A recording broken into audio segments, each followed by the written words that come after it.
हमारे साथ जुड़ चुके हैं। जतिन, एनआईए की एंट्री हो चुकी है, बांग्लादेश से कनेक्शन सामने आया था, एक के बाद एक पुलिस का जबरदस्त एक्शन देखने को मिल रहा है। अब एनआईए किस तरह से इस पूरे मामले को इन्वेस्टिगेट करने जा रही है?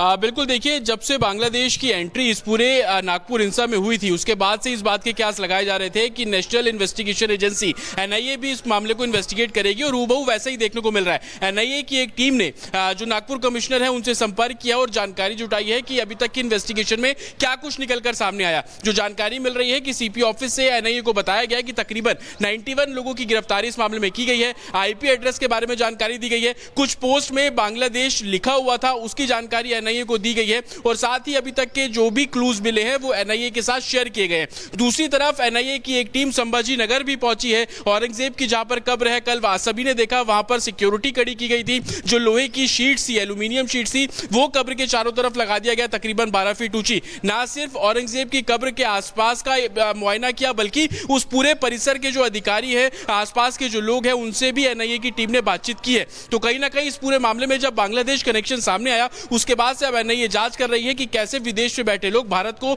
दहलाने की, यहां पर हिंसा कराने की साजिश रच रहे हैं। और कल जिस तरीके से हमने अपने दर्शकों को ये बताया था कि कश्मीर स्टोन पैलेटिंग जो एक तरीके का पैटर्न था, वो इसमें साफ तौर पर देखा गया और उसी तर्ज पर अब एनआईए अभी शुरुआती जांच इस पूरे मामले में कर रहे हैं। डिटेल रिपोर्ट इस मामले में तैयार की जाएगी। हालांकि एनआईए सोर्सेज का यह भी कहना है कि अभी वो क्लूज कनेक्ट कर रहे हैं, जो भी लीड नागपुर पुलिस को मिल रही है उस बेसिस पर आगे इस पूरे मामले को इन्वेस्टिगेशन जो है वो की जाएगी। जो इनिशियल जानकारी मिल रही है, 91 लोगों की गिरफ्तारी, 50 से ज्यादा लोगों को अभी हिरासत में लिया गया है। तमाम सीसीटीवी फुटेज और जो भी जानकारी इलेक्ट्रॉनिक सर्विलांस के तौर पर मिल रही है, वो जो नागपुर एडमिनिस्ट्रेशन है, नागपुर सीपी है, वो लगातार एनआईए के साथ भी शेयर कर रहे हैं। क्योंकि बांग्लादेश कनेक्शन इसमें सामने आया, जाहिर सी बात है आज फहीम की जो पेशी होनी है उसमें जो चीजें निकलकर सामने आई वो भी एनआईए को इस पूरे मामले में शेयर किया गया है। विदेशी एंगल, फंडिंग किस तरीके से हो रही थी, क्या लोगों को पैसे दिए गए, क्योंकि 4 घंटे में एकाएक भीड़ इकट्ठी हो जाना, ये सबसे बड़ा सवाल था। और यही कारण था कि ना सिर्फ नागपुर से सोशल मीडिया पेजेस के जरिए अफवाह फैलाने का काम किया गया,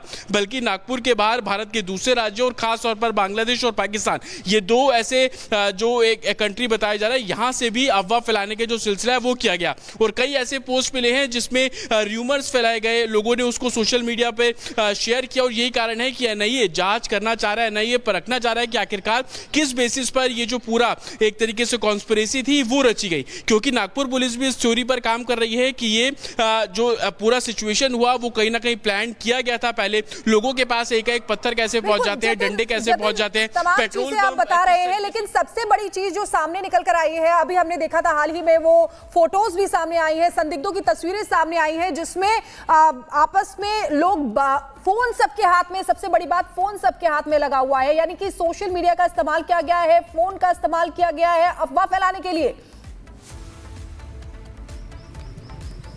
बिल्कुल, देखिए, सोशल मीडिया का इस्तेमाल किया गया और यही कारण थे कि 192 ऐसे पोस्ट थे जिसको हटाया गया, 230 ऐसे पोस्ट थे जो कि कल रात तक रिमूव कराए गए। आप ये समझिए कि 17 तारीख को हिंसा होती है और आज 21 तारीख है, 20 तारीख तक लोग अफवाह फैलाने का जो काम है वो बहुत तेजी से कर रहे थे। और यही कारण है कि मोबाइल सर्विलांस जो व्हीकल है वो यहाँ पर इंपोज किया गया। जो तस्वीरें अब पुलिस द्वारा सामने भेजी गई हैं जिससे संदिग्धों की, उपद्रवियों की पहचान की जा रही है, उस तस्वीरों के पैटर्न को आप देखिए। दोपहर होते ही भीड़ एकाएक इकट्ठा होना शुरू हो जाती है। 4 बजे के आसपास गैदरिंग जो 60-70 लोगों की थी, 7:30 बजे जब हिंसा होती है तो वो गैदरिंग 100, 150, 200 और 500, 600 कुछ इलाकों में हो जाती है। ये तस्वीरें आप देखेंगे, सामने जो आप बस खड़ी देख रहे हैं वही शिवाजी की प्रतिमा है जहां पर लोग इकट्ठा होना शुरू होते हैं। और आप देखेंगे पूरे इलाके में कर्फ्यू है, पुलिस आपके पास लौटेंगे। एक बड़ी खबर इस वक्त नागपुर से ही आ रही है। नागपुर हिंसा मामले में 2 और एफआईआर दर्ज हुई है। नागपुर साइबर सेल ने 2 और केस दर्ज किए हैं। साइबर सेल ने अब तक 6 एफआईआर दर्ज की है। अफवाह फैलाने वाले यूट्यूब, सोशल मीडिया के खिलाफ ये केस दर्ज किए गए हैं। पुलिस लगातार एक्शन में, सोशल मीडिया के जरिए भी जिस तरह से वहां लोगों के बीच अफवाह फैलाई गई, हिंसा को भड़काया गया, इस पर भी अब एक्शन हो रहा है। साइबर सेल लगातार एक्टिव है इस मामले में।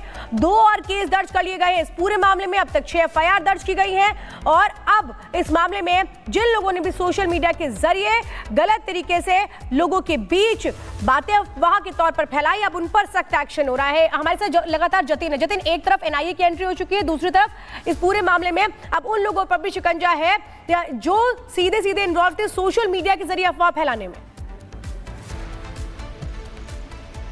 बिल्कुल देखिए, साइबर सेल ने कल तक 4 एफआईआर दर्ज की थी। अब 2 और एफआईआर इस पूरे मामले में एडिशनली जो रजिस्टर है वो की गई है, और ये दो अलग एफआईआर की गई है। ये यूट्यूबर सोशल मीडिया पेज के खिलाफ की गई है। इन यूट्यूब पेजेस के जरिए, यूट्यूबर्स के जरिए र्यूमर्स को स्पेकुलेट किया गया, र्यूमर्स को और ज्यादा बढ़ाया गया, और अब जो एफआईआर का कुल काउंट है वो तकरीबन 12 हो चुका है। ये भी जानकारी मिल रही है कि नागपुर के रूरल पुलिस स्टेशन में भी कुछ लोगों ने शिकायत दी है। हालांकि जब वो ऑफिशियली कंफर्म होगा तो उस बारे में जानकारी देंगे।